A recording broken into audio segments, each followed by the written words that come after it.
Poukoumel FM, dans un instant, le journal.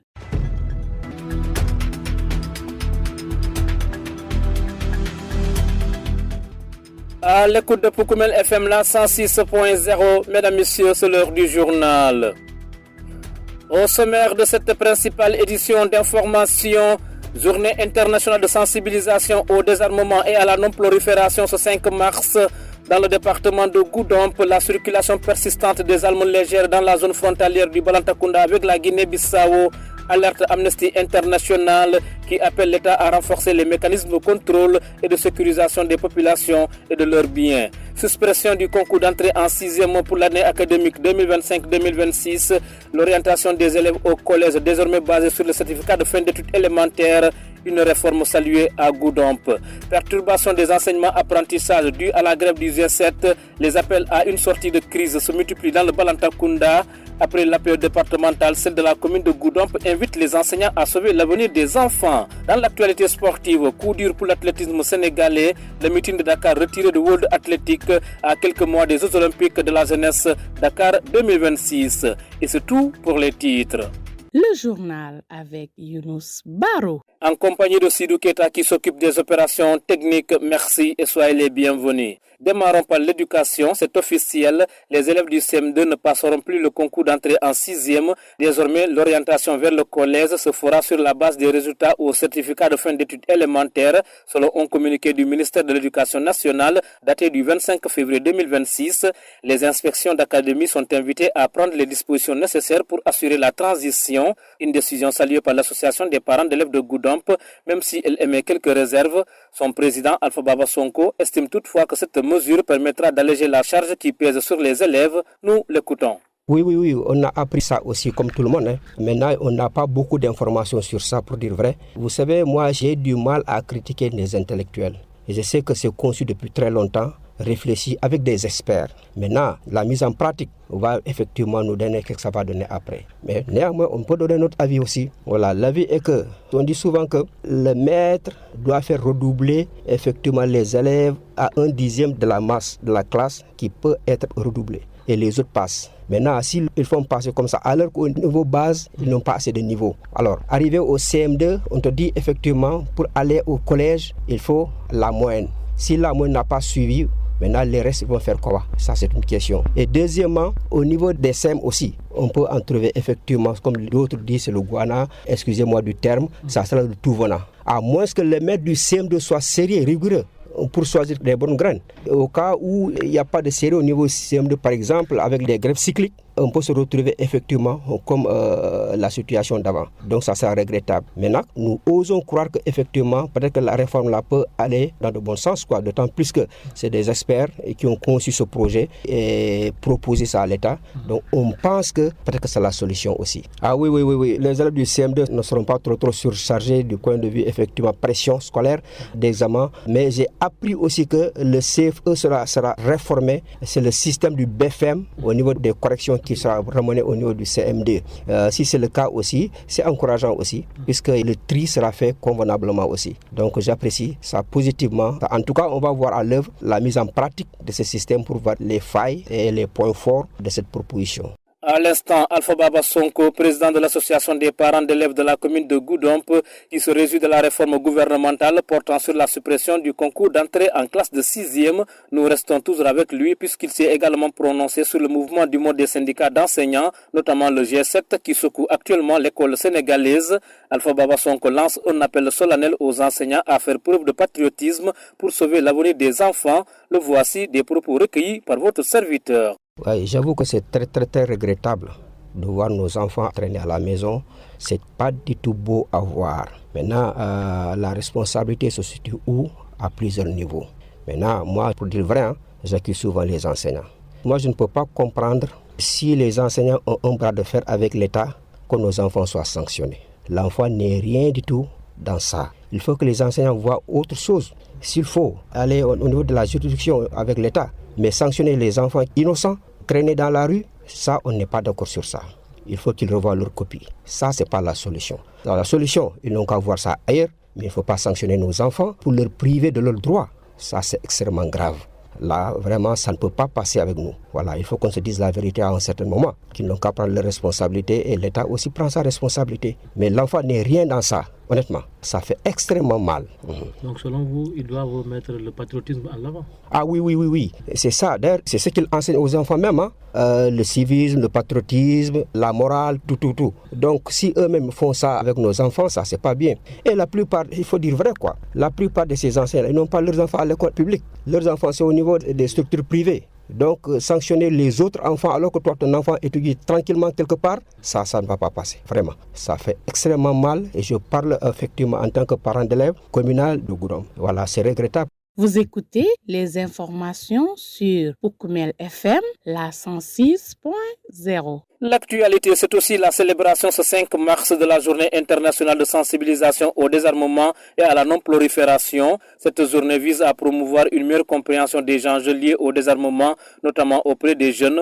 À cette occasion, notre rédaction s'intéresse à la situation de la prolifération des armes légères en Casamance, particulièrement dans le département de Goudomp et plus précisément dans la zone frontalière avec la Guinée-Bissau. Selon le coordinateur départemental d'Amnesty International à Goudomp, Abdul Aziz Diatta, les armes légères continuent de circuler dans cette zone transfrontalière, favorisant ainsi le petit banditisme et le vol de bétail. Il estime que l'État doit renforcer les mécanismes de contrôle et de sécurisation afin de freiner ce phénomène pour l'intérêt des populations. Abdul Aziz Diatta, que je vous propose d'écouter. Le département de Goudomp, situé en Casamance, fait face à une prolifération persistante d'armes légères liées au conflit, au banditisme transfrontalier et à la porosité des frontières avec la Guinée-Bissau. La Casamance connaît une circulation accrue d'armes légères et de petit calibre.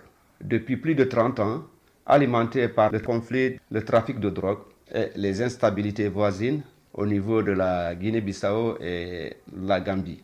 Des rapports comme celui de Malao 2012 soulignent que la zone sud, incluant le département de Goudomp, est un foyer majeur en raison de fabriques artisanales et d'infiltration transfrontalière. C'est ainsi que Amnesty International, en partenariat avec IANSA, Institute International Action Network on Small Arms, déroule des forats de sensibilisation sur la prolifération des armes légères en zone frontalière avec la Guinée-Bissau. Précisément à Karumbu, on a regroupé l'ensemble des acteurs des communautés des deux pays, de la Guinée-Bissau et du Sénégal, pour sensibiliser sur la prolifération des armes légères. Maintenant, si nous pouvons parler de quelques incidents liés à cette prolifération, nous avons les attaques armées persistantes. En 2018, le pillage de Kanema, près de Goudomp, par des individus avec des kalachnikovs venant de la frontière bissau-guinéenne. Les vols de bétail qui sont vraiment récurrents dans la zone, impliquant des hommes armés en 2023, des prises d'otages en forêt de Bissine, des embuscades. Là, vraiment, nous allons maintenant peut-être parler des efforts de lutte avec l'État du Sénégal qui appelle au dépôt des armes. Par exemple, 250 combattants du MFDC ont déposé les armes en 2023 à Bignona voisine et mènent des opérations militaires avec la destruction d'armes via l'ONG Malao. Nous avons aussi des plans nationaux visant à l'harmonisation régionale de la CEDEAO, mais la porosité des frontières reste un défi. Oui, la porosité des frontières constitue un obstacle majeur dans cette lutte. C'est ainsi que nous demandons aux autorités administratives et militaires de multiplier des postes de contrôle, mais aussi d'organiser des patrouilles dans ces zones pour sécuriser les populations, mais aussi leurs biens, surtout leur bétail. Oui, si nous prenons le cas de ce qui se passe actuellement entre l'Iran, les États-Unis et l'Israël, nous constatons que ces États utilisent beaucoup de ressources pour l'armement et ces mêmes armes détruisent des infrastructures construites à hauteur des milliards. Donc vraiment, c'est pour dire qu'il y a lieu de sensibiliser au niveau mondial, au niveau international, vraiment que ces armes soient vraiment réduites parce que les communautés et les populations vont souffrir doublement. Cela veut dire que l'argent qu'on a pris pour acheter ces armes pourrait servir à autre chose. Vous venez d'entendre Abdul Aziz Diatta, coordinateur départemental Goudomp d'Amnesty International Sénégal. Il revenait sur la question de la prolifération des armes légères à l'occasion de la journée internationale de sensibilisation au désarmement et à la non-prolifération célébrée ce 5 mars. À Bissau Centre et Douma, dans la commune de Simbandi Birassou, vous êtes bien à l'écoute de Poukoumel FM sur la 106.0. Dans un instant, direction les stades. Poukoumel FM, le journal des sports.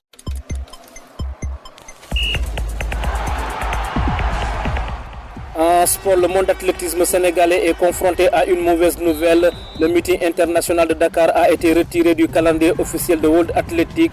L'annonce a été faite par le président de la Fédération sénégalaise d'athlétisme, Sarah Ouali, lors d'une intervention à la RTS2. Selon lui, cette décision est liée à des difficultés logistiques et financières rencontrées lors de la précédente édition, notamment des retards dans le paiement des primes des athlètes ayant participé au meeting de 2025. Le dirigeant n'exclut toutefois pas la possibilité d'organiser la compétition après les championnats d'Afrique prévus au mois de mai si les primes sont réglées à temps, une situation qui constitue un revers pour l'athlétisme sénégalais à l'approche des Jeux olympiques de la jeunesse Dakar 2026. Et puis au mot de lutte, pour terminer, la Fédération sénégalaise de lutte met en place une nouvelle grille tarifaire pour les licences. Réunie en assemblée générale le 8 février 2026 à l'arène nationale, les responsables de l'instance dirigée par Birassen ont adopté une réforme qui impose désormais à tous les acteurs du milieu, promoteurs, lutteurs, dirigeants, arbitres et même médias de disposer d'une licence annuelle. Les montants varient entre 5 000 et 300 000 francs CFA selon les catégories. Si les tarifs appliqués aux promoteurs restent globalement inchangés, la mesure introduit plusieurs nouveautés, notamment l'obligation à tous les membres de la fédération eux-mêmes de s'acquitter d'une licence. L'extension de cette licence aux professionnels des médias suscite toutefois déjà des interrogations au sein de la presse sportive. La fédération assure de son côté que cette réforme vise avant tout à mieux structurer la discipline et à disposer des statistiques fiables sur l'ensemble de ses acteurs. Voilà, amis auditeurs, ce journal est à présent terminé. Je vous rappelle ses principaux constituants. Journée internationale de sensibilisation au désarmement et à la non-prolifération ce 5 mars dans le département de Goudomp. La circulation persistante des armes légères dans la zone frontalière du Balantacounda avec la Guinée-Bissau. Alerte Amnesty International qui appelle l'État à renforcer les mécanismes de contrôle et de sécurisation des populations et de leurs biens. Vous avez entendu son coordinateur départemental, Abdul Aziz Diatta. Suppression du concours d'entrée en 6e pour l'année académique 2025-2026. L'orientation des élèves désormais basée sur le certificat de fin d'études élémentaires, une réforme saluée à Goudomp.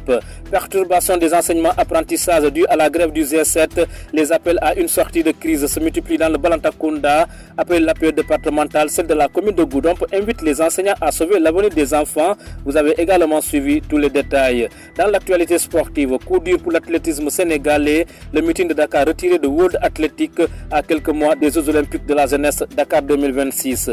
Cette édition d'information a été mise en onde par Sidou Keita, à qui nous disons un grand merci, et à vous fidèles auditeurs pour toute l'attention que vous nous accordez. À la présentation, c'était Younous Baro. Je vous retrouve dans une poignée de secondes pour la version mandingue. À tout à l'heure.